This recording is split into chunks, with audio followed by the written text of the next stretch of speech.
Question: Did you look around to see if there were any cameras around that recorded that?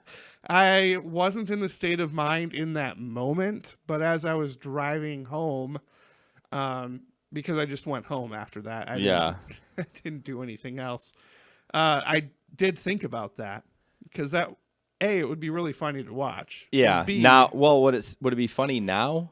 now we're getting We're getting there. there. Still on the fence. Yeah.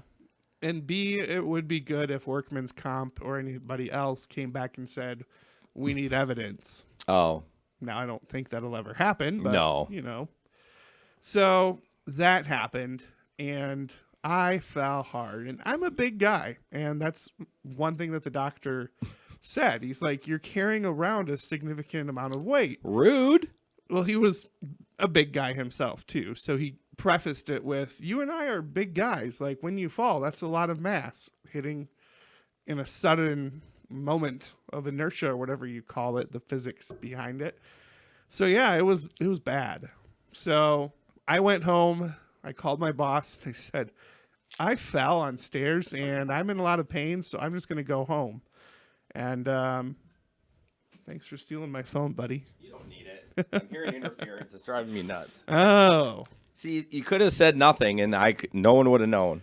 well, except for our live viewers. Oh, yeah. Sorry. All three of them. So, doctor or boss sent you home. Yep, boss sent me home. So, well, actually, I told my boss I was going home. I was like, it just really hurts. I need to go lay down. So I did. But then, that was Thursday. And then I went home and handed out candy to the trick-or-treaters. I did so many things with a broken back. So I went to urgent care the next day in the morning. And just to rule out if there was anything broken or anything like that. So, well, originally you weren't going to I go, but wasn't then gonna your go at boss all. said you should probably go get checked out. my boss said that, and then the owner of the company said that. And so after my Friday morning meeting with my boss, I went and got checked out. And I was told, incorrectly, that everything was fine. It's just muscle strain. So that doctor, who was a med student that was completing the urgent care section of his residency, he just said it's muscle strain. Go about your normal activity and do some stretches, and you should be in good shape in about a week. So I was like, all right, doctor's orders. So that's what I did.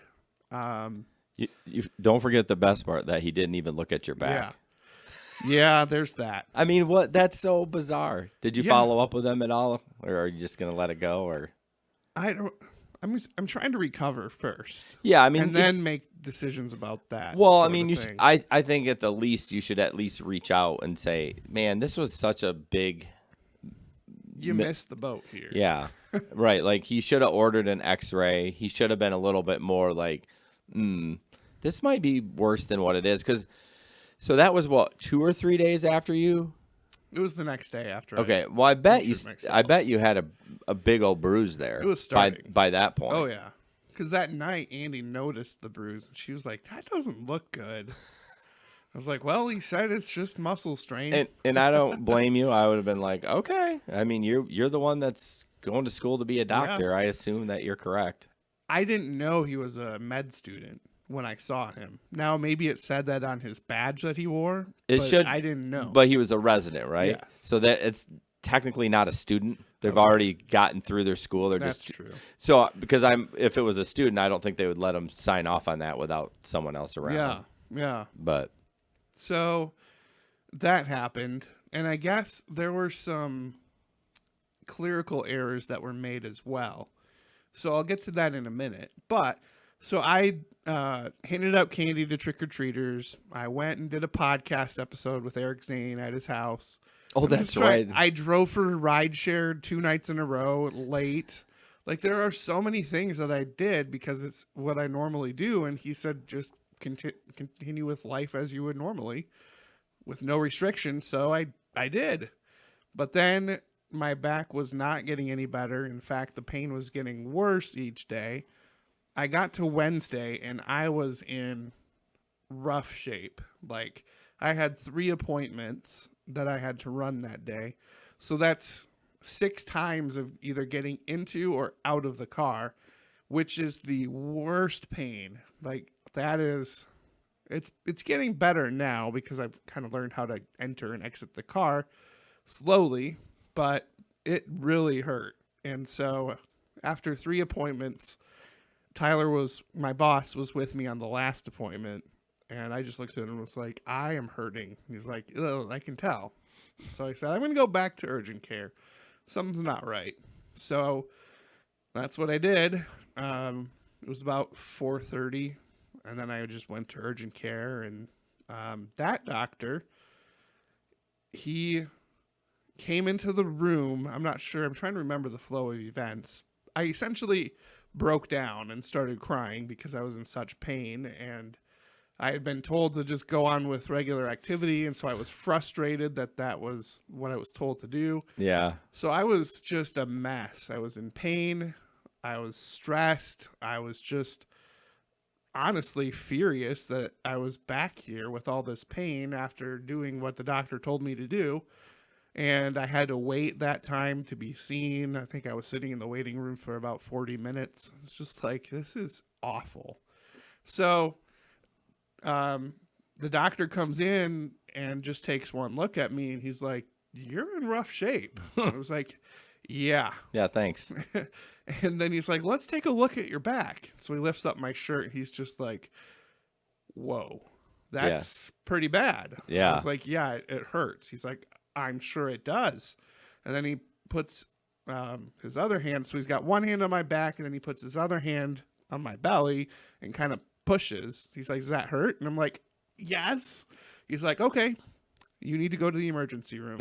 It's like, wait, what? He goes, if that's hurting, there's potential of damage to your kidney.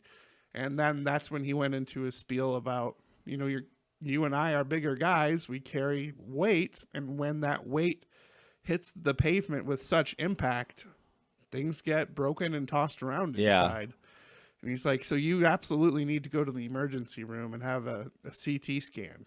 I was like, seriously? So he's like, would you like me to call an ambulance for you?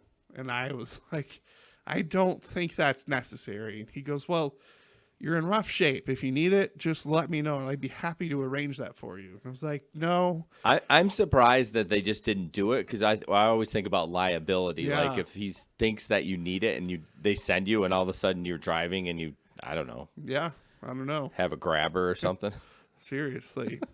So that happened, and so this doctor, he's the one who told me about the previous doctor. He was like, let me go check your chart. Something's not adding up here. If this is a workman's comp claim, we should have been following up with you during this week. You didn't hear from us? I was like, no, I haven't heard a thing since I was seen a week ago. He's like, that's not right. Let me check the chart. So he goes out, comes back in. He's like, I don't know what to tell you other than it was a med student, and there's administrative processes they're supposed to follow with workman's comp. You were supposed to hear from our department that handles workman's comp. And I'm like, yeah, none of that happened. And so he's like, I am so sorry. And he had the best bedside manner. That's great. Complete opposite of the first doctor that I saw. Yeah. So it just felt so good to be validated. Like, he took me seriously. I felt like I could just let all of that pressure and all the anxiety I was feeling, I feel like it just kind of left because he took me seriously and we had a game plan. So even though I turned down the ambulance, he still called Blodgett and said, I'm sending a patient here. Please be ready for him. And sure enough, I got there and they took me into a room, set me up with an IV, scheduled me for the CT scan, put pain meds through the IV. It was like a whirlwind. It's like, oh, I guess this is happening. So, yeah, that was crazy. Yeah, it sounds like the ball got dropped quite a bit, and it's unfortunate, especially with Megan being in the, I hear some of the stories. I'm just like, man, I understand mistakes happen. They're going to happen. Yeah. But my guess is that there probably wasn't any more damage done by what you know what I mean? There wasn't. But it's good that you finally, I'm glad you had so much pain. That sounds weird. That you were like, okay, I need to get this rechecked Yeah. out because, oof, man. Well, if I were to just continue with regular activity, it would have slowed down my recovery time. Yes, that's So- true. But make it worse? Probably not. Yeah. So the injury that I have is a fracture of the transverse process, which is like the wings on your vertebrae. Okay. And those wings are also tied into all of your muscles in the back. So imagine your spine. My spine is basically playing tug of war with this little piece of bone that's being pulled by all the muscle. Mm-hmm. And the reason I have to just do nothing is because that bone has to regrow and reattach to the vertebrae. And that's the only cure for it. Now, if that piece of vertebrae had somehow moved or slipped and was causing pain, then they could do surgery and remove it. But if it's not causing, if it's staying in place. Right. It's causing pain. Yeah, no doubt. But if it's staying in place and it's not moving, which the MRI showed it wasn't moving, then your best course of action is just Rest. wait, rest, do nothing, don't bend, don't twist, don't lift more than 10 pounds. Those are my restrictions. So in my world, that means I can't do my normal job because it requires bending and twisting and lifting and, What? Your briefcase? well, getting in and out of the car. True. Like for appointments or prospecting No, stops, I I know. can't twist. I know. I'm just So, teasing. You just yeah. don't have a manual labor job I unless know. you're like delivering a printer or something. Which I do Well, no, I occasionally. know. At least I feel like once a week you're like, I'm running to this place because they forgot this printer or something like Small that. company. Yeah, happens. it happens. So you're off for at least 2 weeks. Yep. So my follow-up appointment is December 13. I cannot return to full-time work until after that appointment.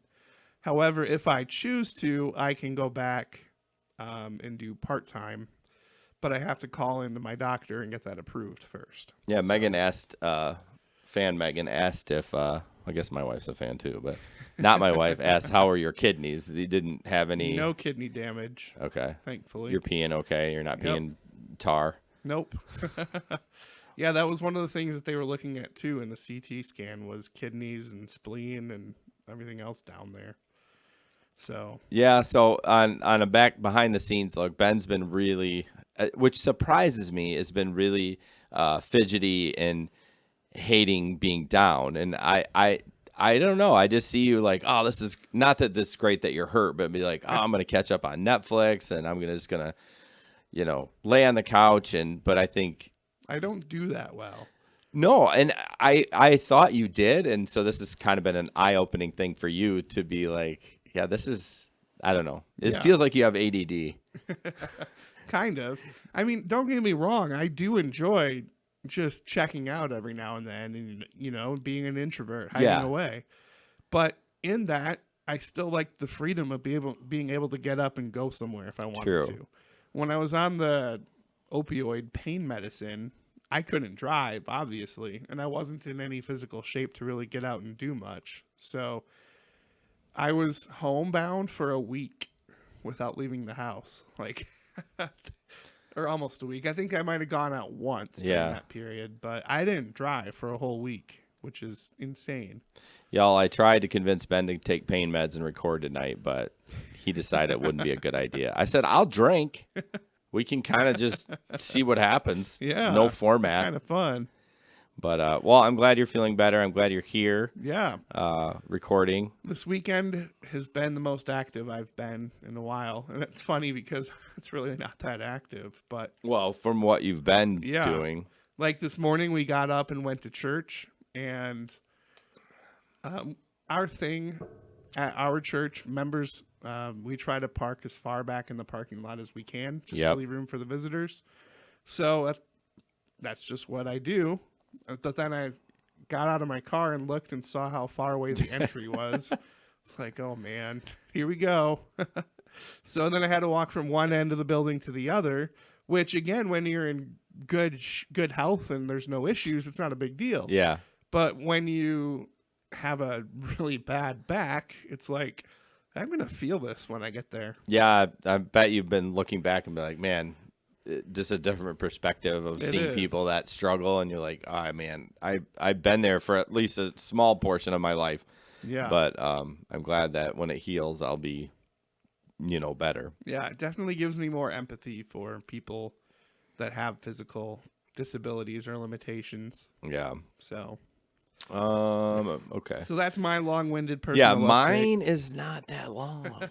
um, so as you know, I do lawn fertilization. I've been laid off for about a couple weeks, maybe, and this is the first time in about 4 years that's happened, and so it's been really hard for me to transition into like a schedule where every day I get up and do this, and when you work 9 to 5 or 7 to 3 or whatever, 5 days a week, it's pretty easy. You get up at this time, you do this, you come home, then your night is free.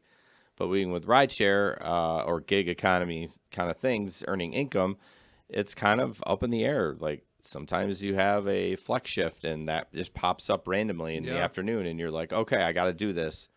Or you don't make enough money during the day, so you have to go out at night. So it's been really hard, just sleeping weird patterns, kind of like Gabe does. Not as bad as Gabe, but just not being able to have a normal schedule and Yeah, pattern, that would be so hard. and working overnights on the weekends, and that's been really tough. I mean, it's fine. I'll be okay, but I like consistency, and I don't like a ton of change, so that's been hard for me. But other than that, family's doing good. I haven't broke my back. I You didn't haven't. slip on any stairs? I've slipped on ice, but not fallen. Thank Yeah. goodness I recovered.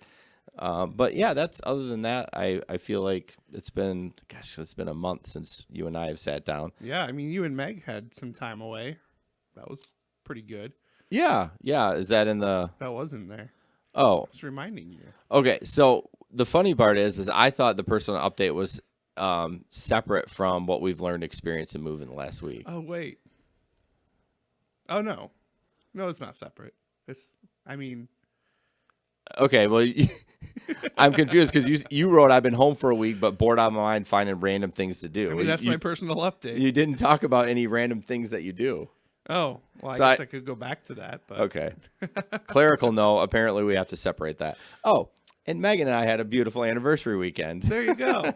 That's what Awesome. I've experienced by. Yeah, we booked a hotel downtown, and How was it? Because I've heard mixed reviews. I know I have two, but we went to TripAdvisor, and not that that's the end all be all, but It's more unbiased.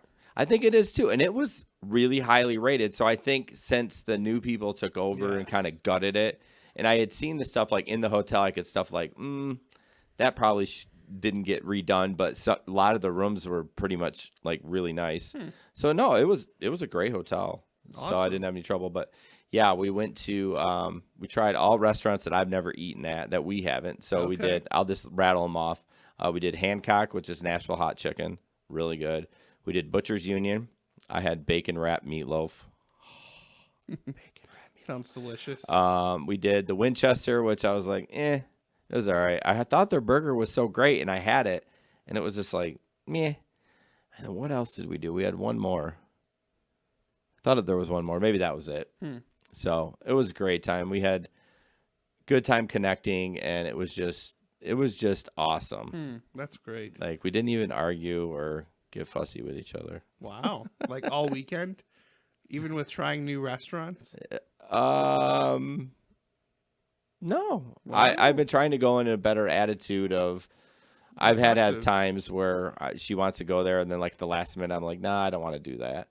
So, but no, it was good. It was very restful.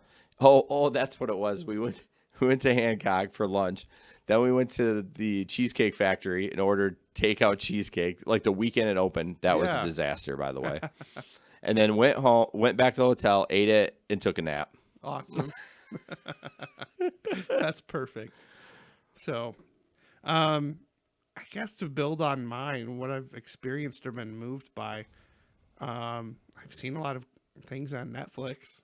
One documentary I'm watching is, I think it's just called Hacked. It's all about the um, Cambridge Analytica.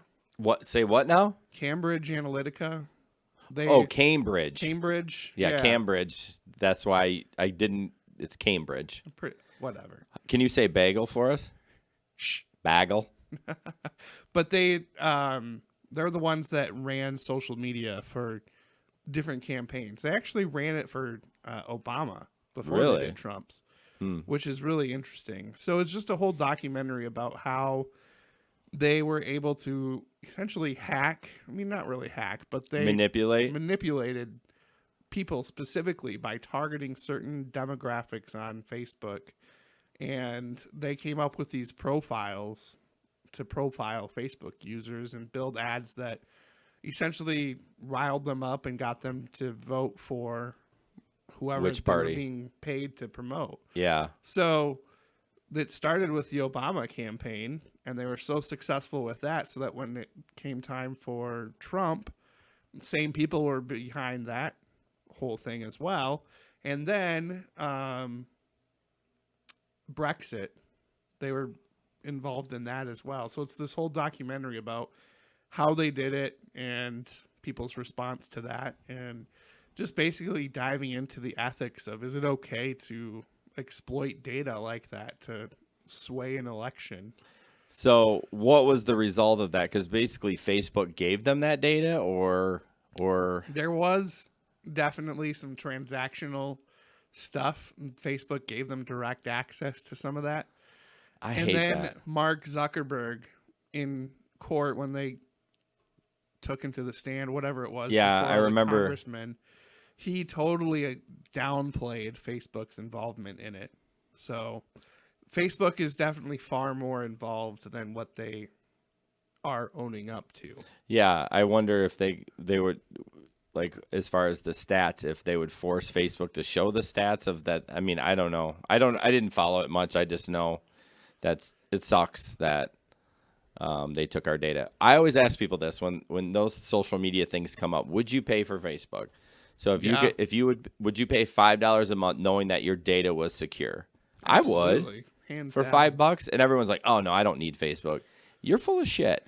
I'm telling you, you would want to be on there. I did about 3 weeks of the app not being on my phone, and then I fell and got hurt. And then you're like, I'm like, I need a distraction now. yeah, interesting. But yeah, it is such an interesting thing. And now a lot of candidates that are running for president are using your personal data as like one of their campaign points of how they're going to do things differently. Like, I know Yang, I don't even know much about the guy, but that's one of his main points as he is running for presidency, is he's going to protect all of our data. And it's just crazy how the world has changed. So Yeah, one of the council members that was running for office somehow got my email, which I guess isn't too hard to find, but emailed me to vote for him. I was like, interesting. I know I did not give that to you, but Right. I guess it's not too hard to find. But I don't know if he won or not. I don't know which. I was like, what the hell? And just deleted it. Awesome.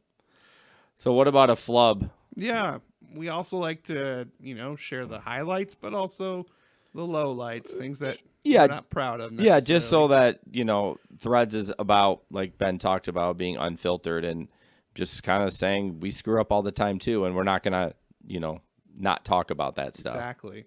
This isn't the social media where you only post the highlight reel of your life. Right. This is the unfiltered version. I'm calling this a near flub because it could have really turned into something ugly had my good friend Jason not said something to me. So the other day, I had a conversation with my wife and was like, if I'm feeling better, one of the things that isn't comfortable for me is to sit in my driver's seat in the car. It has lumbar support and it's adjustable. So it's one of the few places, that and my recliner in my office, those are the two places that I feel the most comfortable sitting in. So I was like, you know what? I can go sign on and drive for Uber and Lyft during the day if I'm feeling up to it. be a good way to make some money while I'm down, and Won't be so bored. yeah, something to do. So I got on Telegram, the messaging app that all of our rideshare buddies use, and mentioned that to Jason and a couple others. And Jason's like, I don't know about that. I think you should think about that. You're on workman's comp. That could be insurance fraud. And I was like, oh shit, you're probably right. So I Googled it, and you were right. The only caveat is I can work, but any work that I do the pay would be deducted from what I get from workman's comp. So Right. Which is it makes 80 no sense. which is 80%, right? Yeah. So, And there's no way I'm going to make 80% of what my salary was. no. So it's like I could either stay at home and continue to continue to get that money. Oh, you from earned workman's it. Comp. That's true. Or I can sign on and rideshare drive and get the same amount. Like, it just didn't make sense. So I Yeah. was like, fine. So there goes that great idea. But I think you definitely saved me from some short. I just didn't think things through all the way. No, and again, you're in pain, you're on pain meds. You know, a lot of things that came across from you the last week I took with a grain of salt. Not that I did Sure. not that I was ignoring it, but just be like, Yeah. you know, over the last weekend when you were editing a podcast, and I was like, what the hell is going You on? don't edit podcasts. What are you doing? Well, yeah, I won't get into that, but we got in a little discussion. I'm like, this is the most bizarre thing out of you, Ben. Like, what are you doing? Yeah. I mean, I've not been in my finest. But that's okay. I mean, there's a reason for that. You're on the high pain meds, and that's Well, today is the first day that I've been off meds. like completely. Mm-hmm. Other Well, I than mean, I do Tylenol. Tylenol. That's the only thing I can do. Like, the doctor gave me clear instructions. She's like, I'm writing this prescription so that it ends on Saturday. You need to go a couple days without the pain meds, without the anti-inflammatory. She's like, your system is going to need a break. If Yeah. you continue on this, you're risking ulcers and all this other stuff. And I was like, okay, I'm not going to mess around with that. So Yeah, I got my heating pad plugged in, and feeling all toasty over there. that's all the pain relief I have today. Well, and in the presence of me, or Of is that more course. pain? I got some pain meds upstairs you can have. Oh yeah. Not don't know. Nothing great. Yeah. So my flub is terrible. I read it and was like, what? Yeah, freaking. This is what I wrote: freaking out about snow pants. So, on usually a couple days a week, I get the kids off to school, and Megan goes in early. Avery gets up, lays on the couch. What do you want for breakfast? It's usually cereal, and she usually likes Honey Nut cereal. I'll try to make not this super long. Honey Nut cereal. So then I said, what do you want? She goes, peanut butter Chex. I said, oh, I ate those. So it's a small box. I ate it in one day, okay? I had 2 big bowls in the morning. This was on the podcast, the last episode. It was? It was. No, it wasn't. Yes, it was. Oh, yeah. Megan rode you hard about the checks. Yeah, she rode me hard. Yeah, but this is how it starts out. You mean the one we just recorded? Yeah, Oh, yeah. we talked about that? You talked about the checks and how you ate like 2 bowls of it or something. Yeah, but that's it, right? And then she was like, serving size, honey. Okay. Yeah, no, that's part of it. So she said, peanut butter Chex. I said, sorry, babe. I ate them. And she's like, those were mine. Bah! Like, gave me attitude. I'm like, excuse me? I've always had the attitude with my kids, and maybe that's not right. I'd be like, I'm sorry. I can eat anything in this house, okay? I work.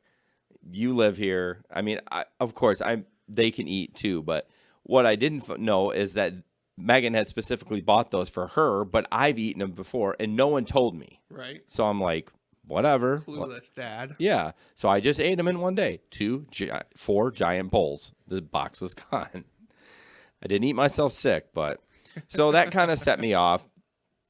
And so we're getting ready to leave, and the whole snow thing took us for a loop, Oh, and yeah, just of finding course. gloves and snow pants and all this other stuff. And of course, that was a day that Megan wasn't here. Right. So Perfect. everything was set out. There were snow pants over Sully's chair stuff. Avery had other stuff, and Avery's like, I don't have snow pants. I said, well, Mom told me you told her that you didn't need snow pants. So I don't know what to tell you. In the meantime, she had grabbed Sully. Now, I'm already, like, for some reason, I always say, like, my anxiety is at, or my, not anxiety, but, like, my temperament or whatever. I feel like it's always, like, at a 60 or 70. I'm kind of always You're on. just intense. I'm intense. So I'm bumped up to the 90 after the cereal thing. So I'm already hot. So in the meantime, she tries those snow pants on that Sully has been wearing. Oh, yes. She gets him on. She gets him stuck. So then the zipper won't come down. Now, mind you, we're 2 minutes from going outside. The bus is coming. So I'm like building so I start yelling, and I in one side of my mouth, I'm like, you did this. And the other side, I'm like, it's not your fault. It's not your fault. But I kept saying you, which I had to work on in therapy. Like, if it's not my fault, why do you keep saying you? Yeah. So we're going back and forth, and this is all happening. And finally, I just said, F it, and I grabbed the snow pants, and I just went and ripped them to get them off. She couldn't get them off. We had to get on the bus. So I freaked out and just ripped them. Oh, man. So now Sully doesn't have snow pants. Avery doesn't have snow pants. Thankfully, I found a pair to put for Sully. Avery's not as critical. She doesn't roll around in the snow. But that was terrible. And, of course, I had therapy an hour later. Of course. So you know Perfect. what we talked about. Oh, But, yeah. man, I tell you what, I don't have those times very often. I used to have them a lot. But, I mean, man, I felt so bad. And then the one thing, and I'm going to be unfiltered, and this is going to be vulnerable. The one thing that she said to me, and it really stuck with me, she goes, Dad, I'm afraid of you right now. So I was really like I was gone, and I was like, okay. And that was after I ripped the pants. Like, I was still kind of going after that. And then it kind of made me reset. And that's the one thing I am working on in therapy is how can I, before I get to that level, have a brief 3 seconds of, whoa, stop, and kind of back up a little bit, so I don't have those freakouts. So, what you're reading intensely over there? Our fan got back to us. Oh, okay. Yeah. Sorry, I was looking for something else in our email, but then I saw that. Oh, okay. I was trying to find the YouTube link because I was wondering where Megan commented. Oh, in Must have been Facebook? really? I didn't see it. Not my Megan. No. Megan didn't F. Yeah. I didn't see the comment on Oh, the video. okay. But anyways, Sorry, I was just trying to catch up on social. yeah, but yeah, basically that's what it was. It was a terrible moment, and yeah, it really stuck with me when she said, "I'm afraid of you," because honestly, like when I was growing up, my mom would do that stuff to me, and I never said that to her. I wonder if I did, if she would have stopped. Not that I was like hurting Avery or anything. Like I've never done that, obviously, but I was just like, man, that really hit me in the heart. So No kidding. Wow. yeah. I've had moments like that too with my daughter. Thankfully, every time Andy was close by, but I was just getting to the point of like 110% frustration. Like, I am so mad right now. Yeah. And Andy would just be like, you need to leave the room right now. You're scaring me. It's Yeah. like, okay. I've never Walk seen you out. like that. I've never seen you. It takes a lot. Yeah, I can imagine. And miracle at times is a lot. So, Yeah, I hope I never make you that mad, because if anybody that's listening that has never watched us live or seen photos of Ben, he's a bear. He's a bear. He has hands that you'd be dead in like 2 seconds. Thankfully, he's peaceful. for the most part. For the most I part. have my moments. I mean, I do have a wrestling heavy bag or a boxing bag in Yeah. my garage. Yeah, well, that's for Stefan, though, Yeah, right? I don't use it. But it came with the house, which is kind of cool. Interesting. The previous owner asked if we wanted it, and I was like, yeah, I've got 2 kids that could probably use that when they're upset. Yeah. So, Cool.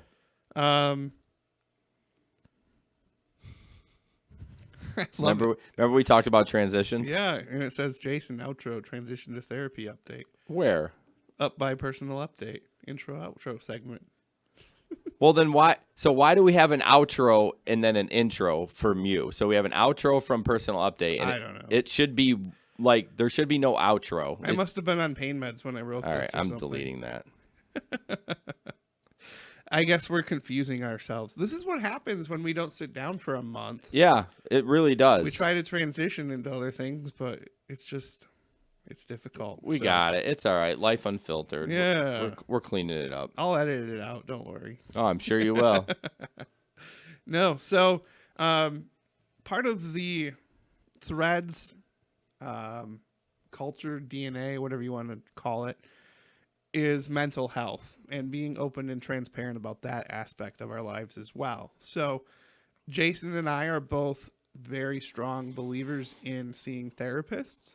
I said it without even stumbling over it. Aren't you proud? I am proud. Yeah. Good I'm job. making it part of my verbiage. I always used to call them counselors, but they're therapists. So Depends who you see. yeah, I guess so. So, we both go to therapy, and we like to just talk about that on our show because so much of our culture in America, it's a taboo thing to talk about mental I health. think it's and getting counseling. better. I think it is, but I think there are still some people who they're afraid to go to counseling or therapy because it's so unknown, and what are my friends or family going to think? I think it's more the what friends or family over like the unknown. Yeah, true. To me, There is a stigma. I mean, I felt it, and there's definitely a stigma in church. Maybe not as just an attendee at a church, but I've been in situations where, the leadership would just encourage people to, you really just need to take this to the Lord in prayer. It's like, great, I do, yes, but I also need to go get some help because I'm a mess. right? And I can pray all day and I'm still going to be a mess. Like, there needs to be a mental health component too. So being in that type of a church environment where it's almost like frowned upon to seek help, and you're less spiritual because you go out and seek help from a mental health therapist. That's kind of the world I came from. So it was definitely an issue of, if I do this, if I go down this road, what are church people going to think of me? Are they going to think my faith is less because I can't just pray this away? So Even recently, you thought that when you were this is not recent. This is just how you grew up. how I grew up, and then my early years working in the church setting. Okay. And even when I moved back to Michigan and worked for that nonprofit, like I had been through a hellish situation at the previous church I worked at. And I felt like my supervisors at the nonprofit, one of the reasons I left is because I felt like they were over spiritualizing everything. And it's like, you should just this shouldn't be bothering you. You just need to take this to prayer more. And like telling me all this stuff, and I feel like so you should have weird. responded, be like, okay, so if I fall and hurt my back and I have some kidney Right? pain, should I take that to prayer too, or Yeah, should I go to the doctor? exactly. Oh, go to the doctor. Okay, dummy. Yeah. Like, this is the most important thing in this whole body. Exactly. What are I we need to doing take here? Care of it. So it was such a weird. That's really one of the biggest reasons why I left that job. I left that job without a backup plan. Like, I mean, let's face it. It was a nonprofit. I wasn't making much money. Sure, they provided my housing, but it was so weird. So I was just very uncomfortable with that view of the world. And this is a little bit of a rabbit trail. But Yeah, it that's is. okay. I'm looking down our list of Yeah, what we we got a got to lot to do. go. I don't. No, it's fine. Just wrap it. But yeah, so all that to say, for those of you who are people of faith, and if you feel like going to see a mental health professional is somehow a lack of faith, it's not. In fact, you choosing to go to therapy shows faith, I think. It shows faith that God can work through that avenue as well. I won't point out what just happened. So, all that to say, You said that twice already. I know, right? Should probably move on. For me, I feel like in therapy, I didn't go this last week for obvious reasons. Right. I was following up with my doctor, but when I go, I just have been sitting down, and I do a lot of the talking, which is new for me. And my therapist just listens. He started out by just listening, and I would talk the entire session. And then he'd be like, all right, well, that's all the time we have today. Well, now it's moved into he'll interrupt me at certain points. And he'll point out these connections that he's seeing in my story, connections to things that happen now. He's making connections to my childhood or to Ooh. my adolescence. So all the stuff that he's listened to up until this point, it's like he's paying attention so that when I talk about something happening now, he's like, well, that's interesting. Let's explore this connection. Well, It's and like, and whoa. isn't it amazing how well they can remember that Yes. stuff? Like Heather, my therapist, she doesn't write anything down, and I'll be like, "Did I talk about this?" She'd be like, "Nope." Yep. I'm like, "You're amazing." I Right? guess that's why they do what they do and get paid the good money. Seriously. Um, So that has just been so helpful for me. I feel like when I go there and I talk, number one, just talking to a therapist feels good. Like I leave that room feeling lighter. Like I just got all this stuff off my chest. I'm not internalizing it and it's not festering in my mind, and I'm not reacting negatively to people in my life because I've just been festering on things. I can just talk about it and it stays in that room, and I can walk out and continue on with my life. That was the first benefit I saw. And now, as we're moving into this new phase where he's actually talking more and giving insight, he is picking up on connections that I didn't even see. And like things that happened as a kid that I've referenced in previous sessions, he'll tie those into what I'm experiencing now. And he's like, let's explore this connection. And so we just talk about it. And I leave that room. I feel like not only have I talked through things, but I'm making sense of my life. yeah. And that just feels really good. Yeah, and feedback from me, I have noticed we don't bicker as much. Yeah, it's true. I mean, and again, I'm the cause of most of it, but maybe you were. You might have been the cause, but I was not ever one. Like seeking resolution was never my goal. Yeah, I feel like I would just pull it on and make it drag on. Yes, that's what it was, and now I'm noticing that. Not that you're not necessarily doing that, but I don't know. It just feels like Megan and I were talking. I don't know, off the podcast, and just like, yeah, we were, things are just going. We're just kind of doing our thing. You know what I mean? And so I was like, you know what, that therapy is working. Not to say that again that mine isn't working, and you're the cause of all the fights, because I cause a lot of them. But it just feels like it's been working, and I feel the same thing with just being. When you leave there, you just kind of leave it in the room. So real quick with mine, struggling with a lot of things. I talked about earlier about saying you in arguments, you did this, even though they didn't do this. I need to start working on not applying blame to everything or some other people. And then Heather brought up EMDR again, and I didn't have the greatest experience with it. Obviously, you all know that, our listeners, but I'm kind of a control freak. And so with EMDR, shut up. With EMDR, you kind of just lay there and she asks questions, and she'll say, tell me about that. And I'm feeling bad that when she asked me those questions, I didn't know it. I felt bad saying I don't have anything. And it just kind of stressed me out. And apparently that's normal. And so I might try it again. If you're interested in what EMDR is, it's kind of, look it up online. It's kind of basically pulling a lot of stuff from your childhood without quite being hypnotized. It's kind of like that. Like you're on a train and you're watching the things go by. Yeah. You're not really in it, but you can kind of see what's happening and trying to pull things out. Because kind of just tapping into your unconscious. Yeah. There's a lot there. Yeah, and basically, obviously, the issues that I have in my life, even though I'm still responsible for whatever I do, is based on what happened when I was a kid.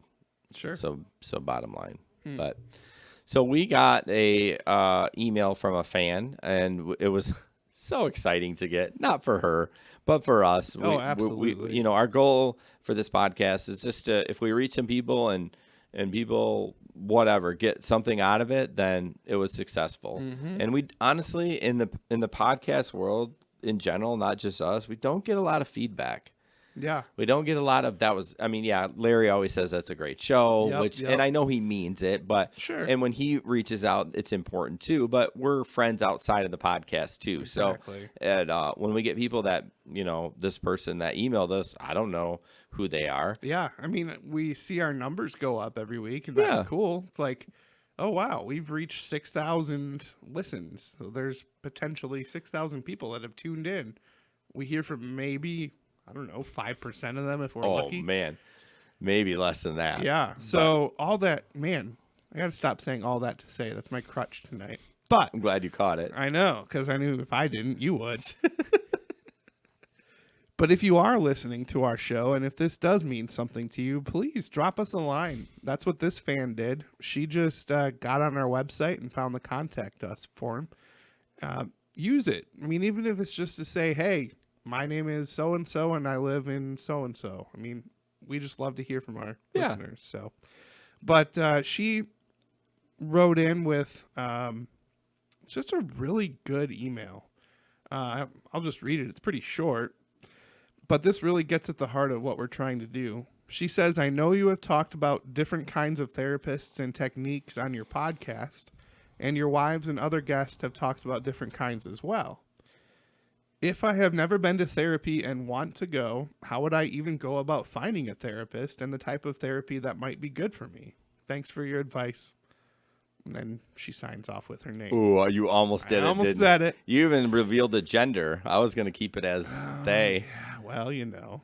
But no, so that is huge for us because what do I say? You come on our show, I'm going to peer pressure you into therapy. Yep. I have to tell you something too. Speaking of therapy, Alex, you remember Alex? Yeah. That he's going to therapy now. Awesome. I thought he told me that. I don't know. We went out to dinner a while back. I was like, no He kidding. probably needs it. Oh, I mean, we all do. But, but with his story. hashtag healthy people go to therapy. Yes. But he definitely needs it. Yes. I He's walked through a lot. Yeah. But anyways, so yeah, that was great for her to reach out. And so there was some follow up. Is that something you want to share in the follow up email or not? No. Okay. I mean, what we said, no, but you said she responded back. So she did. I haven't really had the time to process Okay. through the entire message yet. that's fine. But yeah, she was just looking for some help in finding a therapist. And I'm so proud of her for doing that. So we're trying to help her out Yeah. and hopefully that it's successful. Yeah, and if there's other people who have that question, the things we recommended was identify what you want to work on and kind of use that as your starting point. Right. And then Psychology Today has a therapist finder, and you can check, there's like check boxes of issues you want to talk about, and it will find therapists that cover that topic. So that's the advice we gave her. And then we also told her, if you can give us a snapshot of what you're looking for, we can ask our therapists. Yeah, and I see mean what they think. that's the best resource, I Right? think, because we're clearly going to them for a reason. We trust them. Yep. They're going to steer us into the right direction. No, I'm not going to give you my therapist's name. She's already busy enough. Yeah, seriously. And so, but yeah, if you ever have any questions or just want to shoot us an email or message, please do. So we're going to jump into the God question. We call it a God question.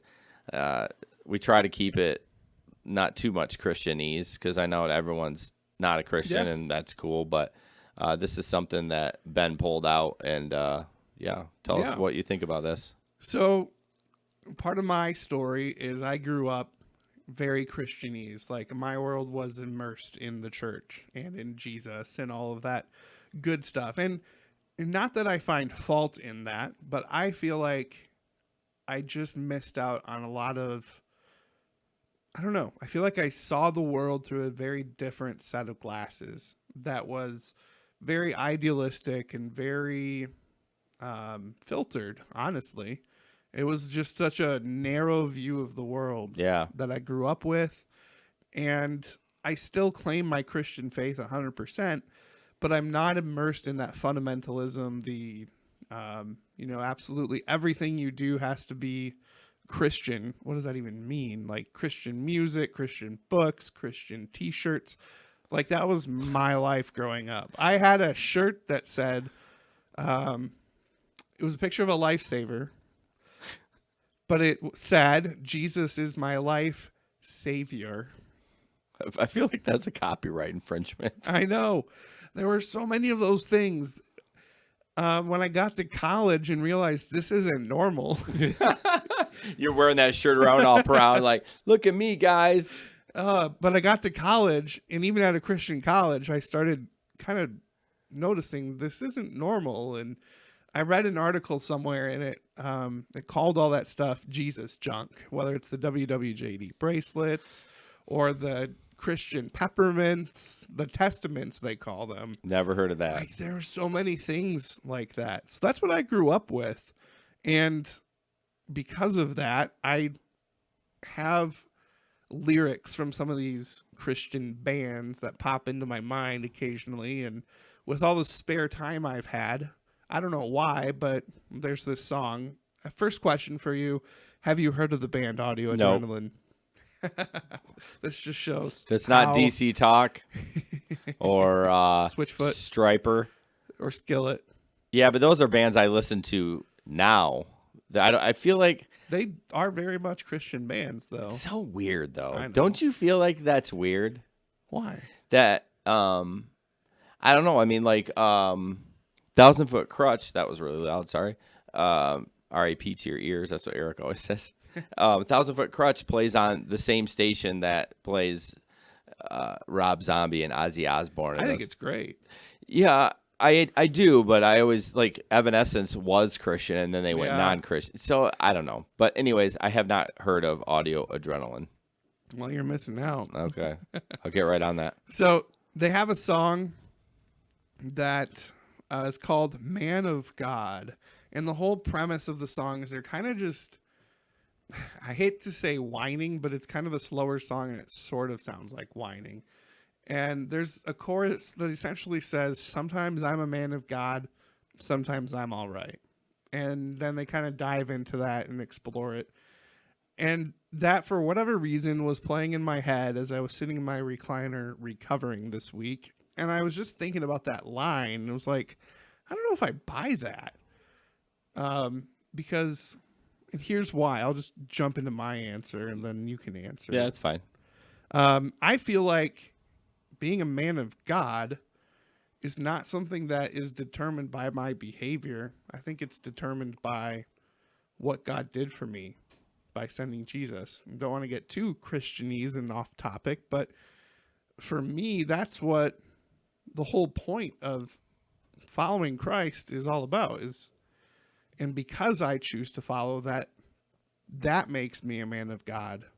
And it's regardless of how big of a jerk I am, or if I blow it and, and make a mistake, am I still a man of God? Absolutely. Because it doesn't depend on what I do. It depends on what's been done for me already. And I have faith, and it's that faith that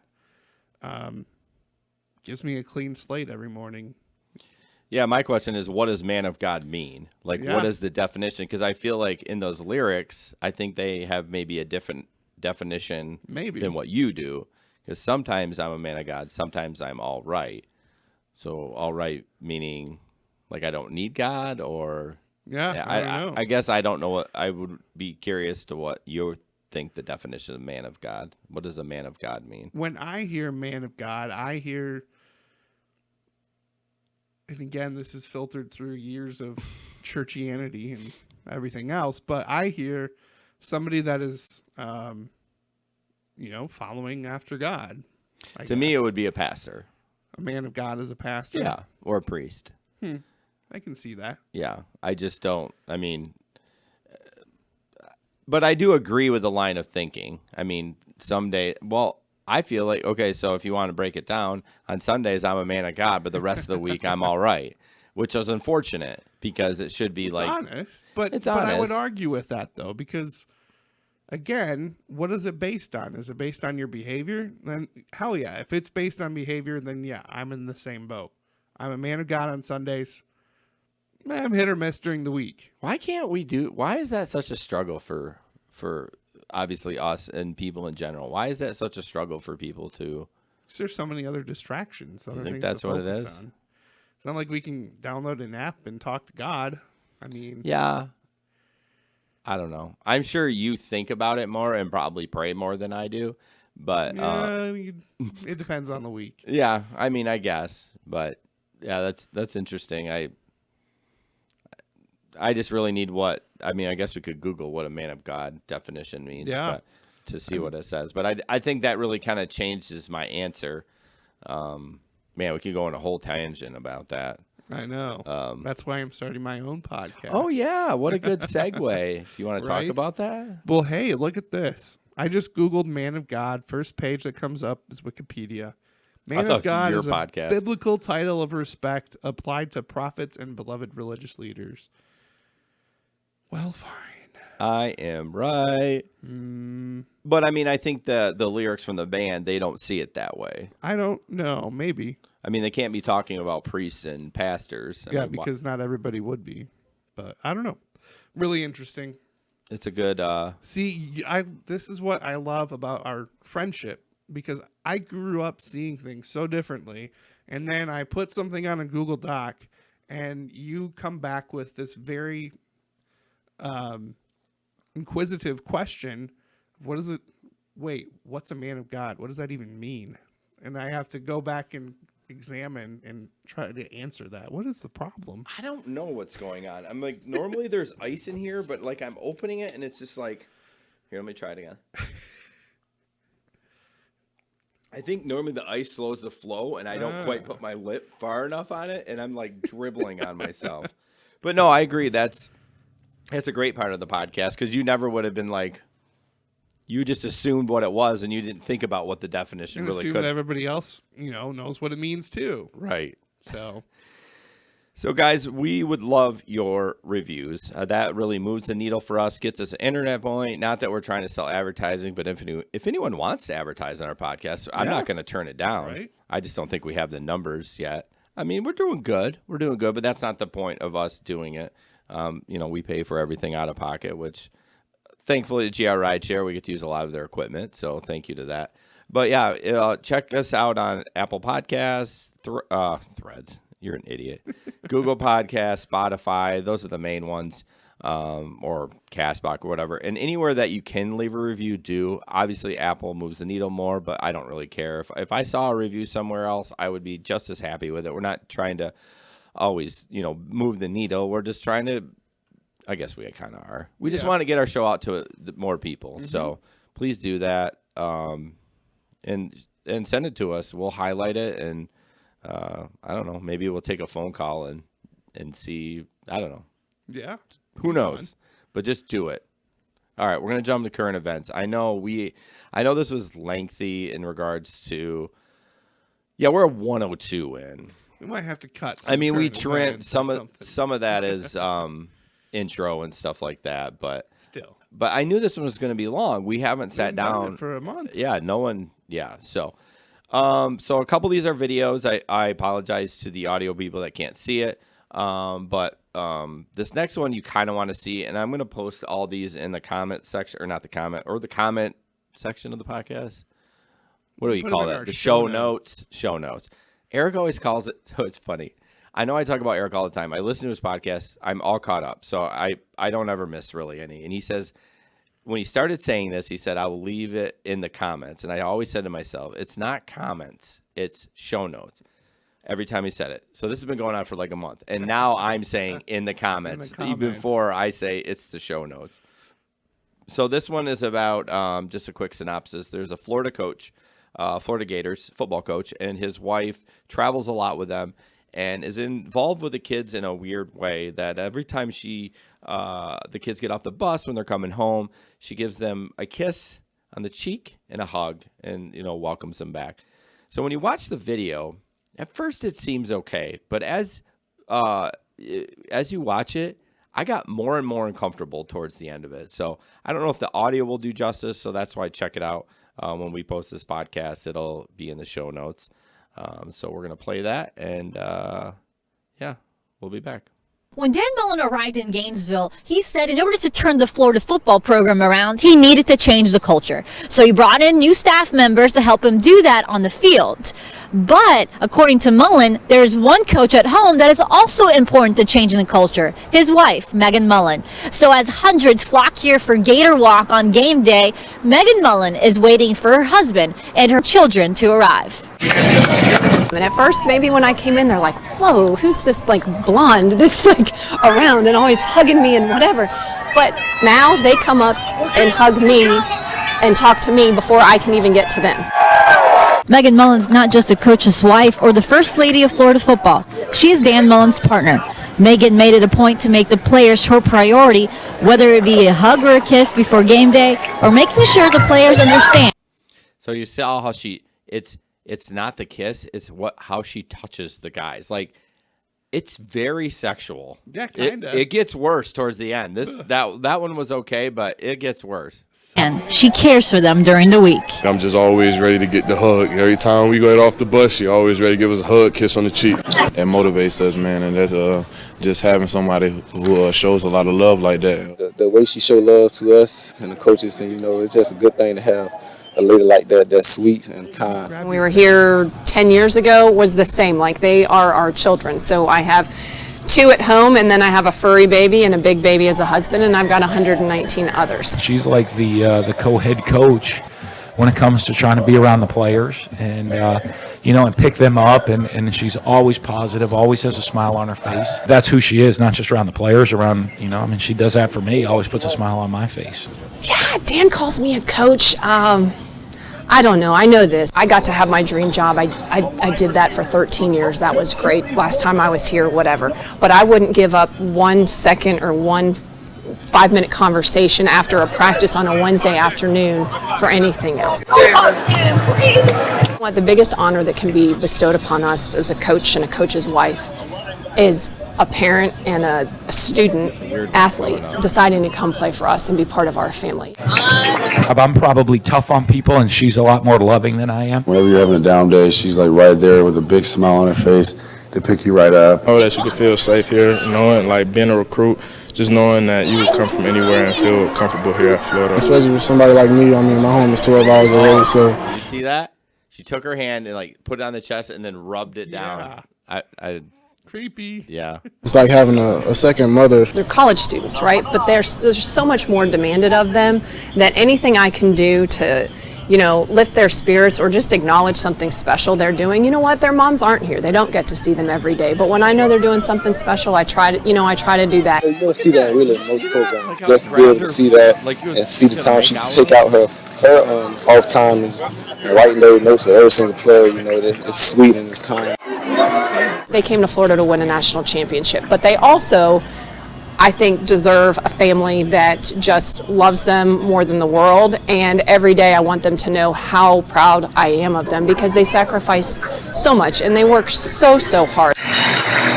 I love everything they do. I mean, they listen to everything my husband says, and they work. They've played beyond their means probably even this year. You know what I mean? From trying to take them where they were before we got here to now, and I will do anything for them. Because of it. I mean, they're so special. That's weird. Yeah, it's totally weird. So I want to. So give me your feedback on that while I click on this article, because I wanted to read some of the Twitter, what people have been saying about it. I don't know if I would be comfortable with that. Yeah, the whole. I'm trying to think of myself as a college student, and it's been a while. But just to have any woman, regardless of if it's a coach's wife or what, but to grab my face and to bring her face to mine, that seems a little odd. Now, if it was just, I didn't watch the video until just now. So when I read the headline, I thought, okay, that's kind of funny. She's just giving the players a little peck on the cheek as they get off the bus. yeah. But no, this is like a full blown. I'm going to grab your face. Right, it is on the cheek. I think it's more the hand action more so than, weird. and I'm trying not to be negative about it because this is, the feel good stories are few and far between. So Yes. I know it's trying to be a feel-good story, It's but a creepy story. but people are like, this is some of the pushback. Not going to tweet the picture going around, but Megan Mullen, wife of Gators coach, is a sexual predator. White women, no, I don't know why you have to say this. People always throw race in there, but white women sexually harassing black men isn't cute or quaint tradition or whatever gross spin you want to put on it. So y'all just let this lady violate these players out of tradition. This is disgusting. I'll having nightmares about this. Professor Mullen's wife, Megan, continues her tradition of kissing each student before they take their seats at class. Yeah. That would be a little weird. Yeah, I mean, it's funny. When I would download the YouTube video, the comments were turned off on it. And you don't see that very often. But clearly they're getting a lot of negative feedback. And, man, I don't know. Rightfully so. I don't think it's very kosher. I mean, I hate to say this, but I bet you in a couple of years something's going to come out and she's been sleeping with one of those players. I hate to say it. I mean, even looking at that spin, I would be like, I don't know. Yeah. I'm trying not to be negative about it, but it's just so weird. How does that change the culture? I think it makes the culture, I don't know, more toxic. Well, what if the players don't really want that, but they don't feel like they can say no because it's the coach's position of wife? power. Position of power. Yeah. And then Megan, my wife Megan always says, what if that was a guy doing that to the girls? Well, not football, but basketball team. Sure. Yeah. Would everyone be okay with that? Or would there be Exactly. like lawsuits and everything? So Yeah. just something to think about. But So weird. yeah, very weird. Well, from that, we'll jump into something a little bit more not creepy. I saw this video. Again, being in recovery mode, I watch a lot of YouTube and Facebook videos. I just get lost in these Facebook tunnels of watching Rabbit holes. recommended videos. And it's like, what else am I supposed to do? So I saw this one the other day and just cracked up laughing at it. This is basically... I say that too, basically. I know. That's a crutch word for me. It is. It's basically this. So this is a video that compares two different styles of being a dad. A millennial dad versus, I guess you could call it a traditional Gen X, whatever dad. Yeah, it's not the boomer thing that people are saying now, right? Like, you're a boomer. Yeah. That's You don't different. hear that very much. Well, the boomer thing is new. The boomer? Yeah, people call you a boomer. So instead of like, you're just a boomer. Basically means you're an old person. A baby boomer, yeah. Yeah, but they Back just in say the day. boomer. Yeah, That's a new interesting. trending thing. You would think you would know since you've been on the internet for the last 2 weeks. Right. All right, here's that video. Hey, coach, come over here. He pulls that tomahawk swing thing again. I want you to bench him. He needs to learn a lesson. Coach, can you put my son in the pitch? No, he hasn't gotten a chance to pitch all game. Some of the other kids have been pitching, and I think my son should get to pitch too. Okay, friends, I will pick up your toys this time, but next time you have to do it, okay? Oh, God! I told you to clean this up 10 minutes ago. What's it still doing in front of my den? That's enough TV for you guys. Let's go do some activities. All right, kids, that's enough TV for you. Dad's gonna watch the game. What do you think, kids? Should we hit the drive-thru? Little Mickey D's? The old man needs a Big Mac. No, guys, we're not stopping at McDonald's. Too many GMOs. We'll swing by Whole Foods. And that's how the birds and the bees work, Keaston. I know a lot of the other second graders probably haven't gotten this talk yet from their parents, but I trust you. The birds and the bees? Don't they teach them that in school? Why do I have to tell them? Fine. Michael, get on over here. We gotta have a talk. Yeah, so your mother wants me to talk to you about this. So, sometimes when a boy, just tell your mother that I talked to you. How does that sound? All right, I'm gonna go get a beer. Do I need to pull this car over so that we can have a talk? That's it, I'm doing it. Do you think that was a good choice? Do you think that was a good choice that you chose? I think you should maybe choose a different choice than that you just chose. Okay, now apologize. Now you apologize. Now kisses and hugs. Here we go. Hey, what did I say? Get out of the car. You're gonna walk home. I'm sick of it. No, get in the car. I'm not gonna actually make you walk home. Your mom would kill me. But I am gonna eat the rest of that burger. Get here. You wanna go to Kittyland? We're not doing that today. Go play with that box over there. Guys, this isn't a box. It's a space shuttle! I'll go grab the washable non-toxic markers. Craft time! Babe, where's my safety scissors? Here you go, Keaston. Your non-dairy, no-crust grilled cheese. Oh, Oh, you want something else? Well, I'll make you something else. All right, kids, Dad's cooking. I think we're just gonna have leftovers. You don't get a choice. We're having leftovers, and you're gonna like it. This isn't a restaurant. Back in my day, we only got one meal a day, and we didn't even have forks. We had to eat them with our hands. Hey, here we go, Keaton. We're just here to have fun, bud. Just having fun. You're just playing with your friends. This is fun. Everyone's a winner today. You guys even want to win out there? You want second place? Second place is first loser. Remember that. Come on! What are we doing out there? Open your glove! Open your glove! We talked about it! You want to go to the zoo this weekend? We got a whole zoo in the backyard. Rabbits, squirrels. Oh! Let's go roller skating! That's Ben. Hey, bud, don't take the bubble wrap off. That's for your safety. I know not all the other kids are wearing it, but their parents don't care about them. Get up, walk it off. Just rub some dirt on it, all right? Come on, get back out there. What's going on? Talk to Dad. Dad's listening. Let's have a convo. Let's have a little dish sesh right now. I don't know. Go ask your mom. What did Sharon do with my Busch Light? Kids, have you seen the Busch Light? She put it in the fridge in the garage. I'll be back. Hey, are you guys wearing your seatbelts? Both of them? Put both seatbelts on. Yeah, that seatbelt's broken. Just, like, hang on to the handle or something up there. Don't tell your mother, though. Homework? What do you mean homework? Back in my day, that's exactly what it was. Work at home. Now go clean the garage. No, you don't need a new iPhone. Back in my day, we didn't even have iPhones. We had iPods. It's like an iPhone with only music. And it wasn't touchscreen. It had buttons. These kids don't know anything. Oh no, I'm becoming my father. Oh, yeah. So which one do you resonate with? Sorry if that was really loud, y'all, if you were listening live. I went to the bathroom and I looked at the old what do you call that? The levels, and it was like blasting. So if anyone is still watching live, you probably don't have a year anymore. Right. To be honest, I'm a millennial dad, I think. Are you? Do you wear the AirPods? No, I don't have AirPods. I know. But I do have a beanie that kind of look like that beanie. I kind of feel like I'm in between. You are. I mean, I'm not going to tell my kid if they actually got her is to suck it up and rub some dirt on it. Yeah. I would say I'm not really close to the center. I'm probably more towards the millennial dad, but I do have tendencies of the other one. Yeah, and I think both are beneficial. Absolutely. Like, yeah, the way he said it, like, so let's have a dish. What did he say? Let's have a dish. Dish sesh. Dish. Oh, dish sesh. That's hard, apparently. Y'all know I have a trouble with words. But I want my kids to talk to me like that. I want those moments. I wouldn't call it that because I can't say it. But, right.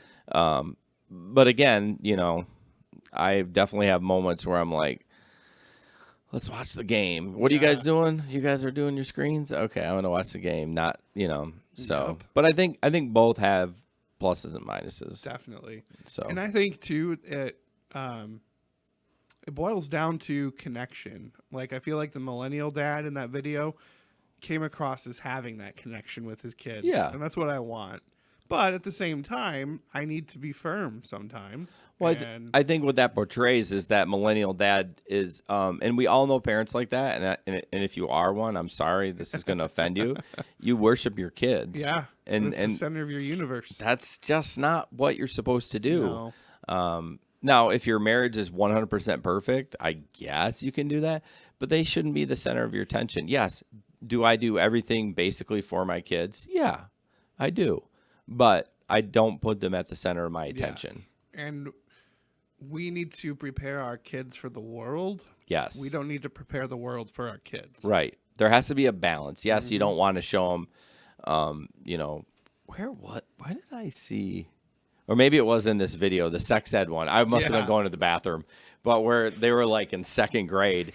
Yeah, we don't need to talk about sex ed in second grade. Sure. But at the time, you do need to talk about it. Yes. You don't need to be the other dad where he says, ask your mom. Yeah. Go ask your mom. Yeah. So. Yeah. Is there a video for this? No, that was your article. And then okay. I put the counterpoint to it. Right.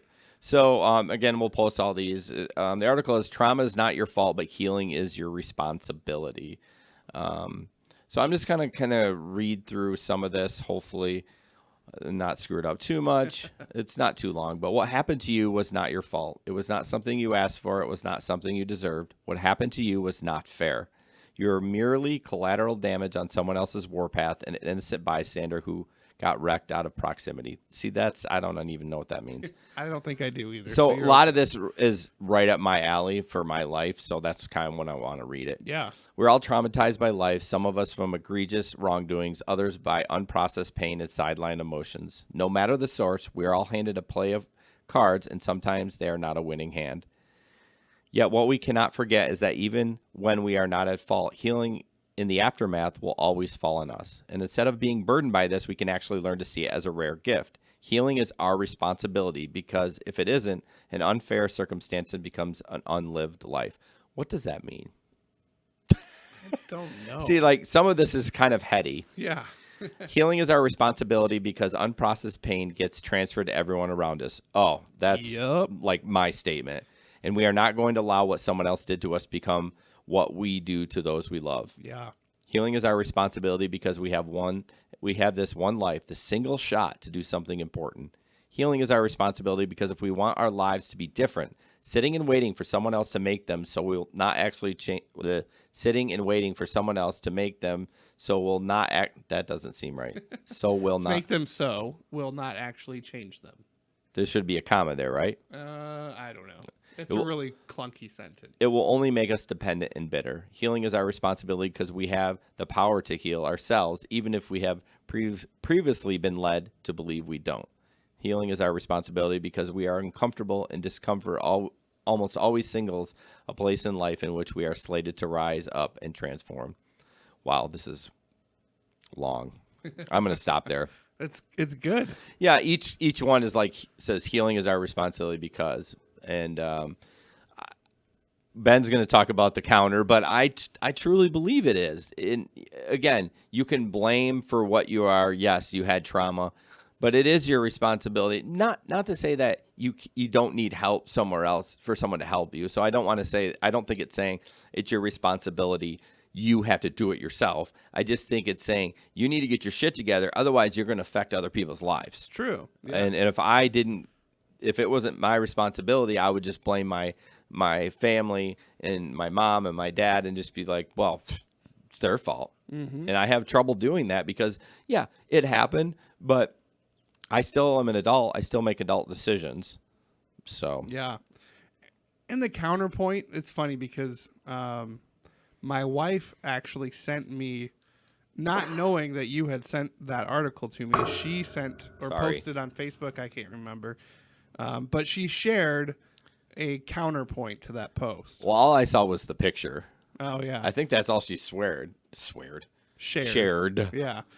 I think it is, but that picture came from this post. So, and first of all, I 100% agree with everything you just said. So, well, that person said. Yes, right. I agree with the sentiment of that article that healing is your responsibility. It absolutely 100% is. But I think there's also power in just having that opening statement, trauma is not your fault, period. And ending it there. And I think there's just power in that statement. But how can you move on from that? Trauma's not your fault. Sweet. Great. Well, right. But then what? Then, instead of but, it's an and. And healing is your responsibility. The but, that word but is a hard word because we can always come back with but statements. And the word but is often well-intentioned, but it carries a lot of weight and responsibility. And I think that's what the author is saying in his counterpoint to this. Folks who've experienced trauma and are familiar with the dismissive but that often follows. For example, trauma is not your fault, but I should have fought back. Or, but I shouldn't have gone to that party. But I should have seen the red flags. But I should have obeyed my mom and maybe she wouldn't have done that. Or, but what were you wearing? Or, but healing is well, I feel like all those buts are something like someone that was raped. Yeah. You know, it doesn't really apply. I know you added I should have talked back to my mom or whatever. It could have been anything. Right. But then you're yeah. No, I get it. So I feel like But we often use, in this article, he's obviously putting it on trauma victims, that could have been raped or whatever else. But I do think I know with the limited trauma I've had, like, the stuff that went down in the church was not okay. And for the longest time, I just kind of looked at it as, well, but I should have been more, I should have worked better with the pastor. Or I would put things on myself, but I should have done it this way. Yeah. And I think we do that a lot. And so I think to just end that statement at trauma is not your fault, period. And then moving into an and instead of a but. It's semantics, and I know it's sort of silly to split hairs over words. And I'm glad he does say just, change it to and healing is possible and you have the capacity to heal. But I feel like this is such a millennial thing. It is. Like, it's like, oh, it's not your fault. Well, no shit. And why are we changing one word? But healing, but, oh, God. I knew this would create good discussion. Well, I totally agree with him. But, I mean, are we really, it's why I say it's a millennial thing. What are we going to say in like 30 years? Like, I'll be like 70. That's a Gen X. No. But, I just feel like, oh, we're changing one word, and so that's a millennial thing. We're going to change this word, and it's all better. It still is the same thing. It's a very millennial thing to change language. Yeah, and you still have to do the exact same work regardless if it says, but healing is your responsibility. Just changing one word. Yeah. I don't know, but it's really good discussion. And he closes his article with, I assume the original idea was offered with the best intention. However, language is powerful. And I agree with that statement. Mm-hmm. Maybe that makes me a millennial, maybe not. No. And but is often dismissive and may do more to reinforce trauma psychology, or no, trauma physiologically. Nope. Whatever. Physiology. There we go. We're doing great with words. That language, man. Usually you're a rock star with them. Than to create a context for healing. I also recognize that each person's experience is unique. Such a millennial statement. And the original Your phrase journey. may be helpful for some folks. If that's the case for you, I validate millennial word your experience and celebrate millennial word what works for you. If, however, you felt uneasy when you encountered the original phrase, I'd love to hear your reaction to my rambling thoughts above. Well, you just got all of our thoughts, buddy. Yeah, and there's we'll share this actual link. It'll link to his post, and there's a lot of comments. It's a really strong discussion. Yeah, it goes back and forth, It's still all what it boils down to, regardless of semantics of words. It's still all important. It is. Healing absolutely 100% is your responsibility. You are not going to be healed by just pretending the issue's not there. And I'll go out on a limb with my Christian faith and say, you're not going to be healed by just praying about these bad feelings you're having. Like, you need to go work through this shit. Well, it's a full spectrum of help. Yeah, it's God. exactly. It's, if you're religious, it's God. It's therapy. It's good friends and family. But yeah, so healing is your responsibility. And to tie it in with my life now, healing absolutely is my responsibility with my physical injury. Like, I could go out and go back to work tomorrow and really mess up the healing process and be in rough shape. Like, it's on me to follow the orders. If I want to get better, these are the things I need to do. It's very similar to your mental health. If you want to get past this roadblock, this impasse that you can't get by, you're going to have to do the work of healing. And it's hard, but it's totally worth it. Two things. One, did you like how I pronounce egregious right? Did you see that word coming up? You're like, I can't wait for this one. He's going to slaughter. And then this guy his Facebook page is Room to Thrive, Secular Therapy and Coaching. I thought it was odd that he specified that he's not Christian. Again, millennial. Maybe I feel we like should. This guy's an utter millennial. I don't know how famous he is, but it'd be interesting to see if we could get him. Get him on our podcast. Yeah, he might just listen. He's got like 7,000 people that like his page. So he's. Oh, and your wife's one of them. It just says Andy Joy likes. Well, it's because he's a therapist. So. Yeah. a secular therapist. Yeah. But yeah, maybe I'll reach out to him, get him on. It'd be a good discussion. It would be.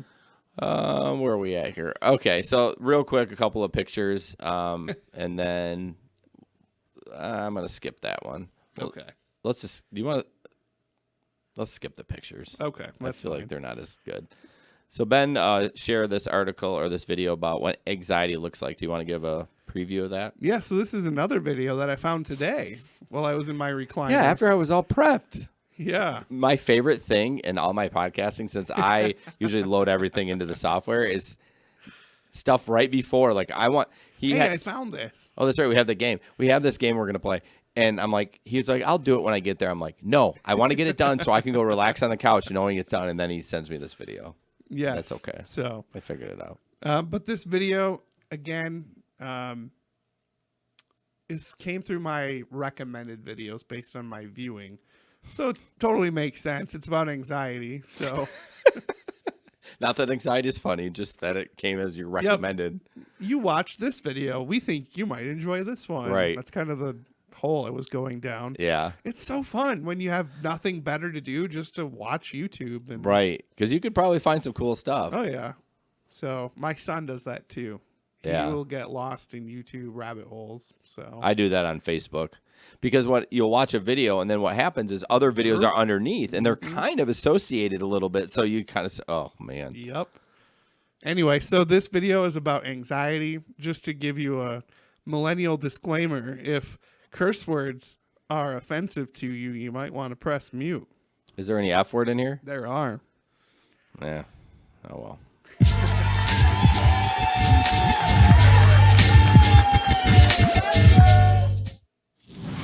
So I get this text message that says, hey, just hey, at first, followed by that godforsaken ellipses taunting me while they're still typing, and I'm thinking of everything that could possibly follow. Hey, you're fired. The house is on fire. I'm your father. You're gonna be a mother.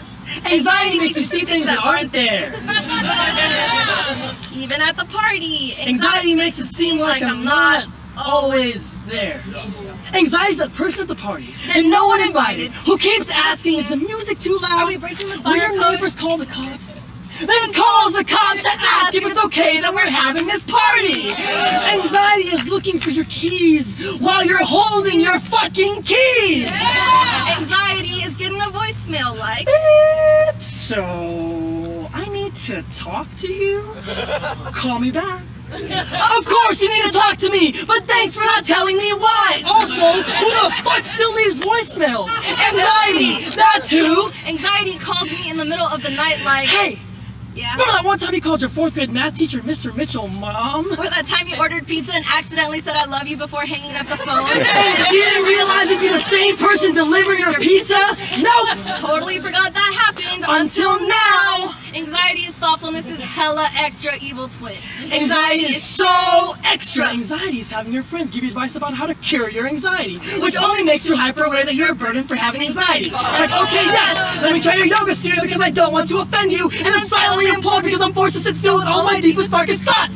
Anxiety is a funny thing. Until it's not.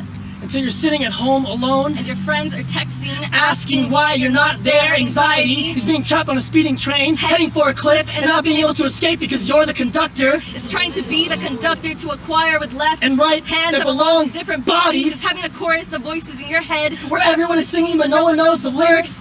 But no one knows the words, where you never feel in sync with yourself. In sync with yourself. Anxiety. You're constantly apologizing for things that are not your fault. So you start apologizing for your own existence. It's having to compare anxiety to everything else. Because you know some people will still see it as a punchline. Anxiety makes me tiptoe around the truth to this poem. The truth is, most days, anxiety is something I can manage. Until I see my bed more than I see my friends. And so it leads me to depression and I begin to question living. If I down enough drinks, I can drown out the doubts, but I can't drown out your questions that keep me from being honest. What have you got to be so anxious Why can't you just relax? You're doing this to yourself. It's all in your head, we know. But talking about it helps, especially when no one talks about it. Especially when where you come from, you're not supposed to talk about it. So good.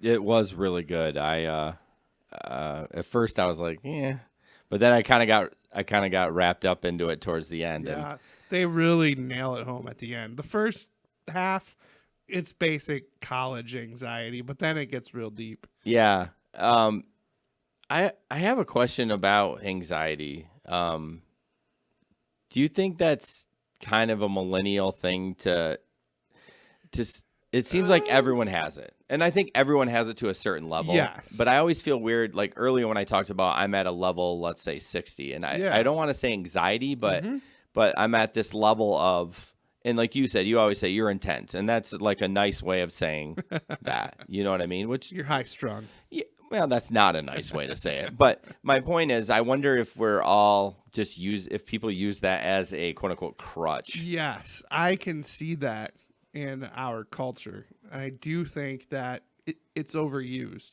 And I think its overuse takes away the power from how bad it really is. Like, it is a thing in my life, and I can identify, maybe not so much with the first half where they were talking about parties and everything else, but the latter portion about how, overthinking everything and you're just out of sync. Like, it's a real thing for me. So yes, I think that it becomes one of those, oh, you're just having anxiety, you'll be okay.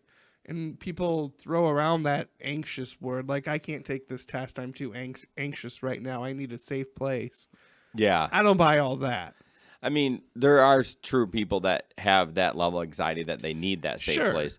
But I think also what it does is it changes the way it reacts. Like, you kind of maybe overthink stuff. I just overreact with my words. That's what anxiety does for me. Now, I don't know if that's anxiety or I'm just an a-hole or Maybe it's both. I mean, I'm sure it is, or I haven't worked through whatever it is, but I just thought I'd throw that out there because I feel like we see a lot, which is good because it has to do with mental health. So I'm happy to talk about it. But here's the thing is, all this talk about anxiety, are you just bringing it up so you can have an excuse to not get better? Well, we talked. Or are you bringing it up because you want to get better and you're going to deal with it? True. That's really or just bring it up as an excuse to get out of something. Yeah, and we talked about that school that allows the kids to have a mental health day, and I can't remember your take on it. I was cool with it. I think it's great. Mixed. I'm in the middle on it, which is surprising to me. So, but yeah, and that's really, and this is something that I've had to work through on a professional level.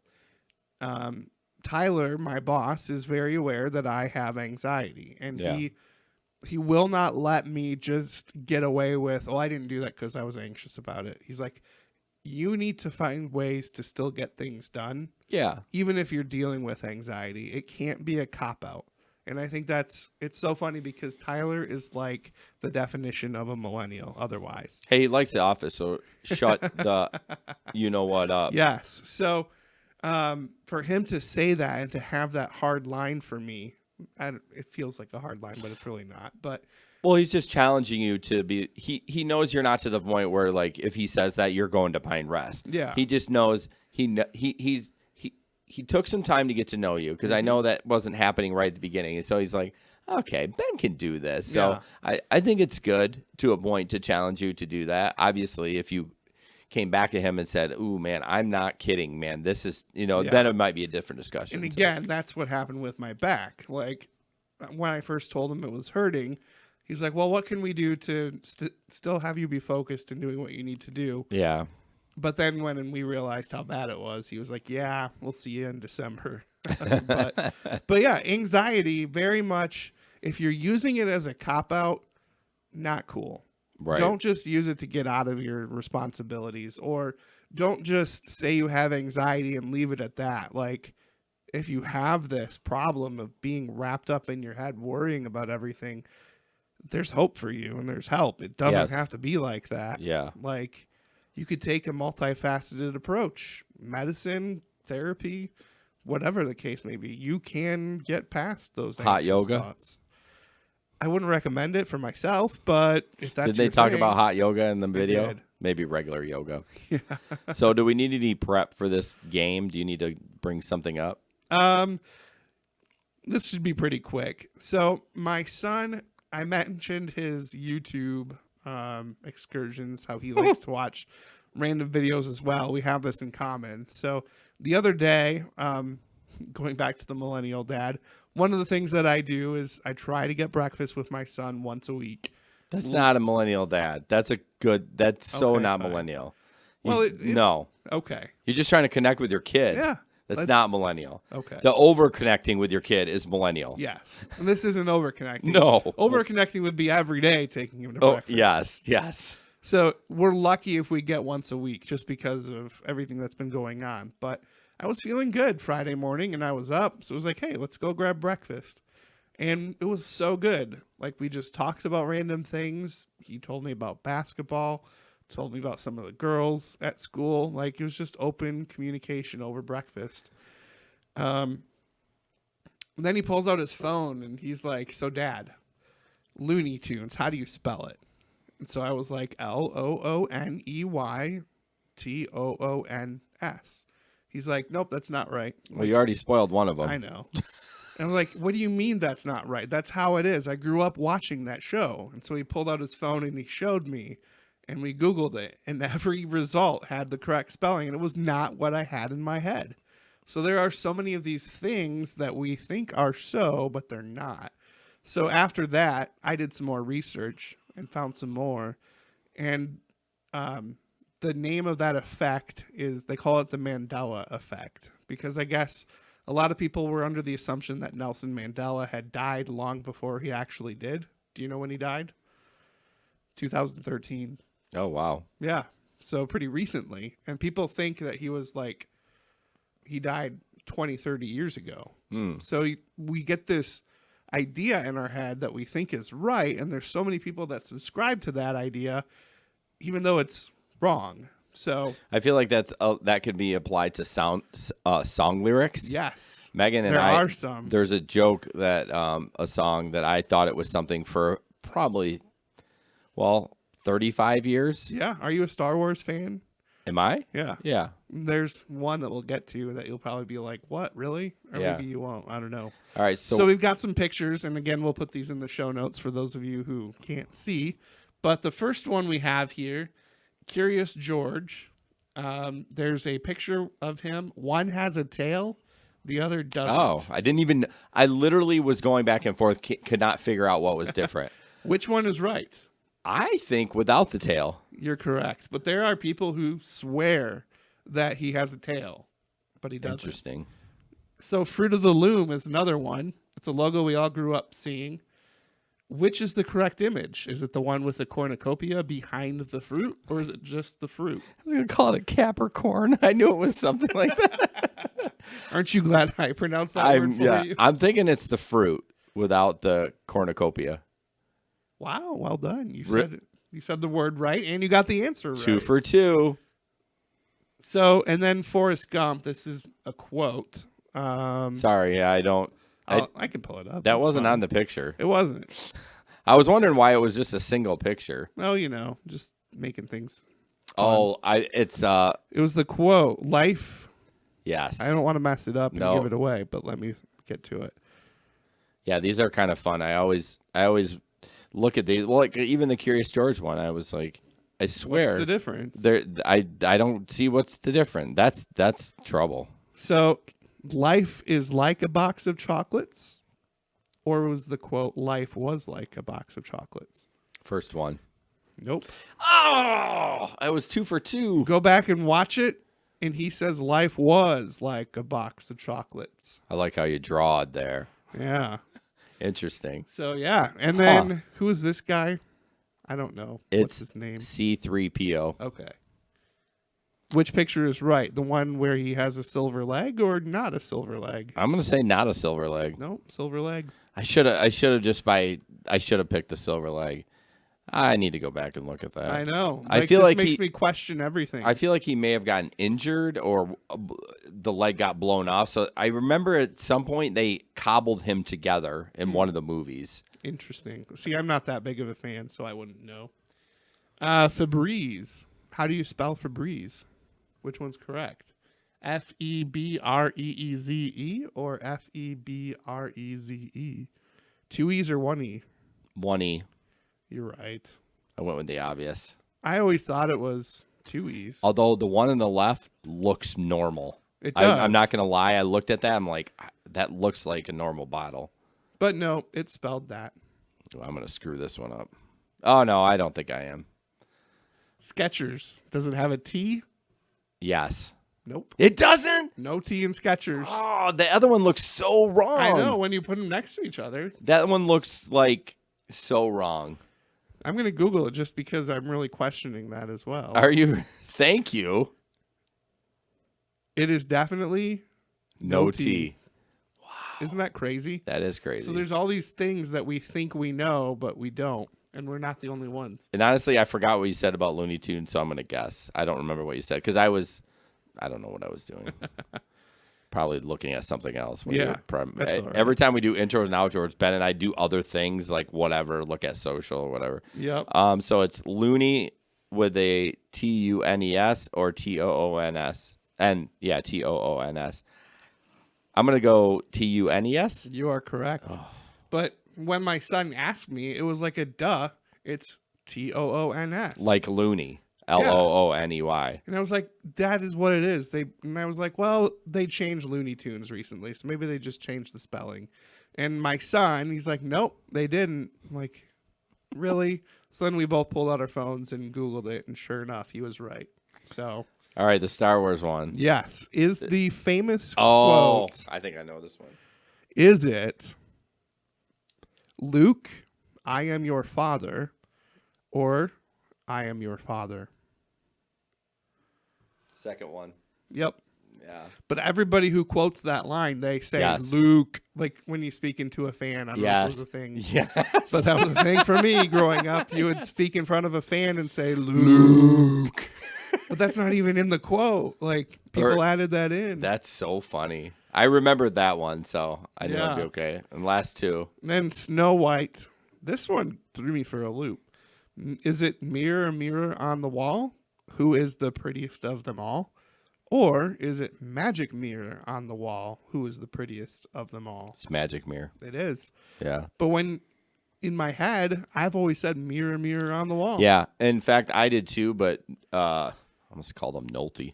Sully's got an old book of like Disney classics, and we've been reading it. It's like a synopsis of each fairy tale, so it's like maybe like 10 pages, and I remember that. Nice. And then the last one. The Monopoly guy. Does he have a monocle? No. You are right. He does not. Yes. But I always thought he did. When I read that, I was like, I feel like it fits him. That's why. Yeah. Just that monocle, Monopoly, like they sound similar. Yeah. So yeah, all these things that people think are true, they're not there. That's cool. That's really cool. Just tricks our brain plays on us. Right. Just real quick, again, check out our social. Ben and I have decided we need to talk to Eric about pushing either YouTube or Facebook. You know, we post a lot of stuff. So if you guys like that stuff or have any feedback like, it's too much or this is dumb, I mean, we're just doing it to try to get conversation going and thinking in your brain. Mm-hmm. And any feedback would be lovely. I saw that we had a comment and I got so distracted. You know, honestly, on GR that day, I said I'm not looking at comments from here out to the rest of the podcast. And you know what? It went much better for me. It went way better for me. I know. I just get too wrapped up in it. No, I do too. I think we botched every transition this episode. Yeah, we need to go back and talk about transitions because, like, it's funny because Jason was like, our plan for the New Year's, we need to do better. Yeah, before we started recording. But like current event says outro, Ben, and then Mandela Effect Game says intro. Well, it shouldn't be that. It should be flips. Whoever does the outro, the other person should do the intro. Yes. Because then it just... Yes. Yeah. I hear you. But unfiltered finale. So this is where we kind of talk about a new connection was formed. Just somebody that was out in the world that you were like, oh, that was really cool. You met him. It doesn't mean you become friends, but it was just like, that was a cool moment. Yeah. In time. Because we all have those. It's almost like, I think they call it serendipity. You just like, It's a big word. I know. I need to Google it. Do it. Do you know what serendipity means? No, but I've heard of it before, and it sounds like very happy. Oh, it's a great word. I didn't even spell it right. Serendipity. There we go. The occurrence and development of events by chance in a happy or beneficial way. Okay, so it is a happy word. That I feel like we need to put that in the unfiltered finale every time, because that kind of sums up what we're talking about. It's just one of those moments where you meet somebody and you're like, whoa, and you walk away with either something that you learned, or it just changed the way you saw something, or it was just one of those moments where you're like, do you ever like walk away from that and you're like, I wish I would have exchanged contact, or you're like, I could have not witnessed to them, but given them a business card, or just something where like, oh yeah, down the road you could have connected, and maybe it would have been either a good relationship, or it could benefit you somehow, or you could benefit them. Yeah. Early in our show, I had driven like way back a year ago. I drove. I swear I did not see him take pain meds during one of the video. Seriously. I drove a Sikh to a retreat. It's a Sikh. Sikh. I did it what? Did you see me look up when you said Sikh? Yes. I was like, what are you doing? A Sikh? I don't know. S-I-K-H. I'm just going to spell all the words I can't say, and you figure out how to pronounce it. I'm going to go home and have a B-A-G-E-L with cream cheese when I and wrap a B-E-E-R. Seriously. So, but yes, I wish that I got his contact info. The conversation we had was so deep. I remember you talking about it. I was like, that is really cool. He was a strong person of faith, a different faith than mine, but we were able to see eye to eye and have a really honest, good conversation. And I talked about my podcast, and he was like, I'm going to look it up. And he could be listening now. Well, that's the thing. Like, I always find that it would be awkward. Like, if you talked about the podcast, then it would be fine to give him a card. Yes. But if you didn't, it'd be kind of weird, because, like, rideshare driving is supposed to be, like, this anonymous thing. Like, once you drop them off, you're not supposed to you can't contact them. But I thought, how would you approach that? Yeah. Be like, hey, can I have your number? And be like, what the hell? But if you're already talking about the podcast, you'd be like, whip it out. There's the card. So that was very much a serendipitous moment. And I do very much wish that I would get their contact info when it happens. It's almost like we need to have serendipity cards. I love that. I'm smiling from ear to ear, because I'm like, we need to use that word, because it sounds like such a fun, pleasant word. Oh, it is. Serendipity. Yeah. And I can say it. That's Man, a bonus. That's pretty good. It's a win-win. Next week, you'll work on the spelling of it. And we'll test gosh. Oh, no. All right, let's jump into this. What was your serendipitous moment? So, back in the day, I used to go to an organization called Daddy Daughter Time, something like that. And kind of actually what happened, and he's mad at himself, but basically it's a subscription once a year for $100, and once a month you get to go do a fun event with your daughter, and it's a nonprofit. And what happened was his card processor didn't auto renew after a year for everyone, so it stopped paying it, and then I just never really re-upped on it. So we had Todd in from Daddy Daughter at some point. Mm-hmm. I don't remember. Over the summer. And him and I started talking, and one thing that I do, I peer pressure people into therapy, and I also peer pressure people into starting a podcast. So Todd is starting a podcast, and I'm his quote-unquote producer, God help us. And so him and I together are going to start it. So it's been cool to work with him on that. We're recording a bunch of interviews on Wednesday. But it was just a cool connection. Like, I knew of him. We brought him in on the podcast, whatever. Like, but it's kind of been cool, working with him outside of kind of that. And saw him today. There was an event, Daddy Daughter event downtown. Oh, did you go? Yeah. Nice. Yeah, it was at Grand Rapids Brewing. It was like a brush event where the kids painted on some canvas and stuff like that. So, speaking of that, you should join that organization. You have a daughter. I do have a daughter that is working through some stuff. Doesn't matter. She would love it. I don't know. I feel like she might have meltdowns there. Yeah. That's my fear of doing anything with her. Well, then you just deal with it as it comes. Yep. I mean, you're not going to know if she doesn't have them unless you try. I mean, I understand your hesitation. I'm not trying to Yeah.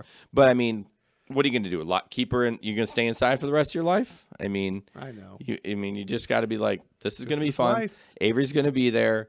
Let's go. Yep. And if she doesn't, okay, that's fine. But if she does, then you just got to deal with it when it comes. But so yeah, it's just kind of not really a new connection, but a different role of a connection. Gosh, you see me struggling. No, it wasn't even. It was just a cough. I need some water. So yeah, nothing really exhilarating about it, but I'm excited to work on another podcast where I am not in charge of the social. Yeah. I mean, actually, that's not that hard. It's just the grind of growing a podcast is just, and I'm okay with it, but it's a lot of work. It's so slow. It's very slow. It's slow. Slow burn. And I think all of us, we like to have things instant gratification. So anyways, be looking for that. If you have a daughter, please reach out to them. It's daddydaughtertime.org. All nonprofit, super cheap to get involved, and check it out. And I'm sure we'll have him on again to kind of promote the podcast. So for sure. Well, my connection, I haven't really had a chance to connect with very many people unless they were at my house because of current circumstances. But one project that we've been saving money for and we decided to go ahead and pull the trigger on during this season where I'm not at work was doing some work in our basement to finish a bathroom. And Jason, again, had some really good thoughts on that. My initial plan was to either hire it out to one contractor and let him do everything, or just do what I can do and then hire out the rest. Well, the initial plan, that was before you hurt your back. Yeah, you were going to be right. like, I can do this. I'm like, and okay. I probably could. You know what? I probably could too, but I just gave him my anxiety moment about that. I'm kind of perfectionist when it comes to that stuff. And if it wasn't right, it would bother me for the rest of my life for sure. until it was corrected. Yep. So after taking that into consideration and the fact that I can't really do anything because of my back, it was like, okay, we've got the money. Let's just see what it would be to farm out each individual job. So instead of hiring a general contractor, that would probably end up hiring out subcontractors for parts of it anyway. Yeah. I'll do the work of finding, reputable people and hire it out piece by piece, which turns out is like $2,000 less than it would be to hire a general contractor to handle everything.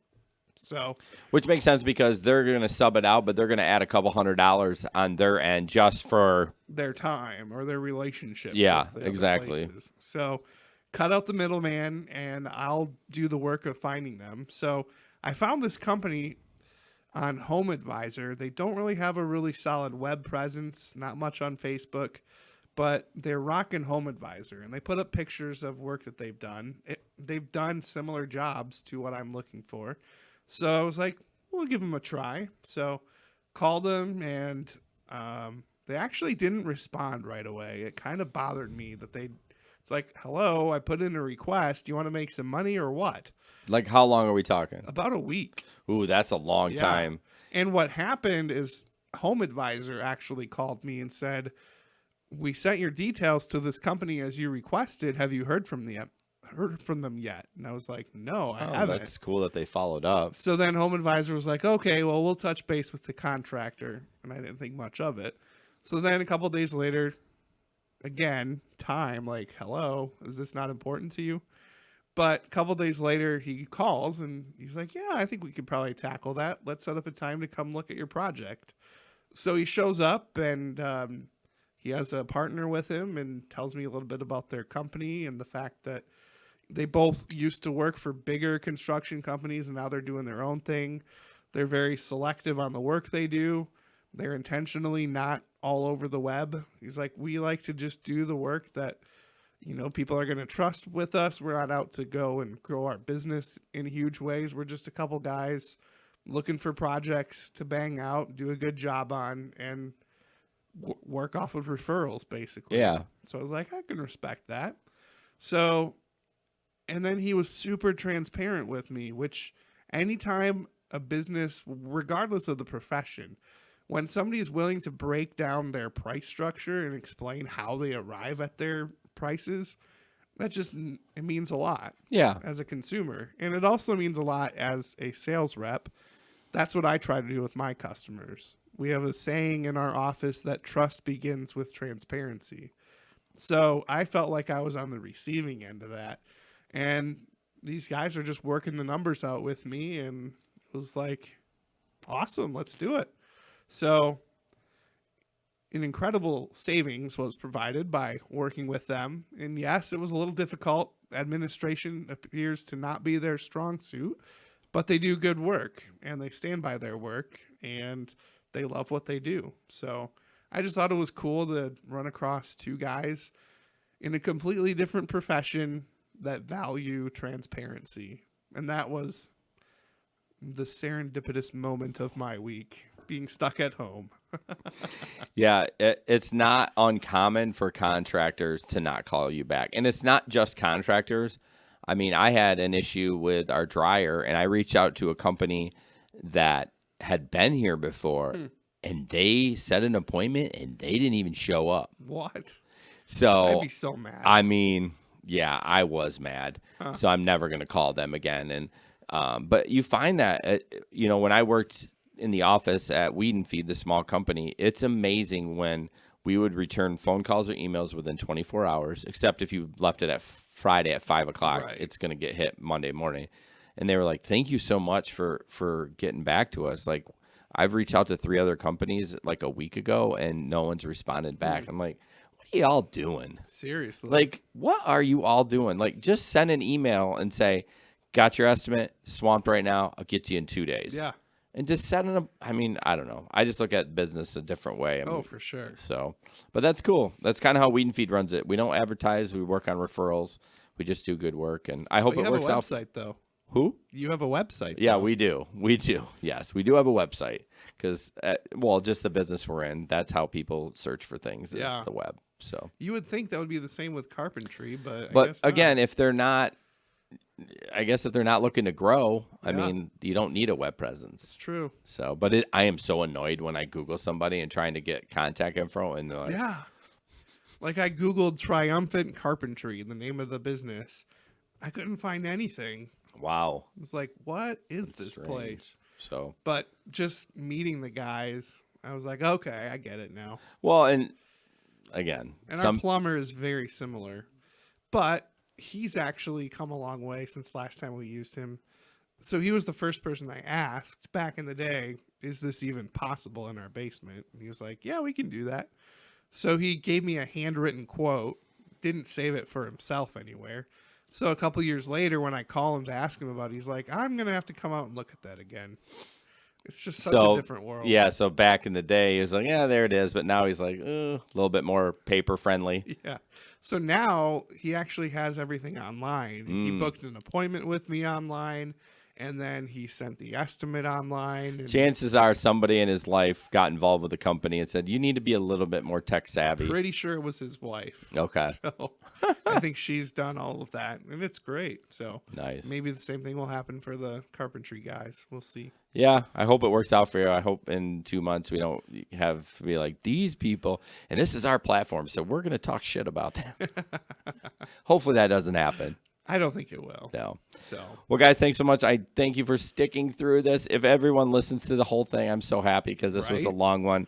what did we hit? I think we are at over 2 Ooh, hours. Well, without the intro, we're just under 2 hours. Under 2 hours. But yeah, we got kind of some fun stuff coming up for nothing really major, but just kind of wrapping out the year, doing a Christmas episode. That should be fun. And then we're going to change things up for 2020. We got a different plan, and we hope you like it. Yes, we're still going to record the podcast, but I mean, there'll be different, maybe some topics or more interviews or, yeah. I really think we need to put out an anonymous poll. Like, what do you like the best? Yes. Topical, our normal format, interviews, our wives, like just kind of just to get a little bit of feedback. Absolutely. It'll be good. Yep. Share the podcast, and we'll talk to you soon. And go to therapy. You need it. Go to therapy. Go to therapy and start a podcast. That's our 2 peer pressure moments. So, all right. Have a good whatever. Bye.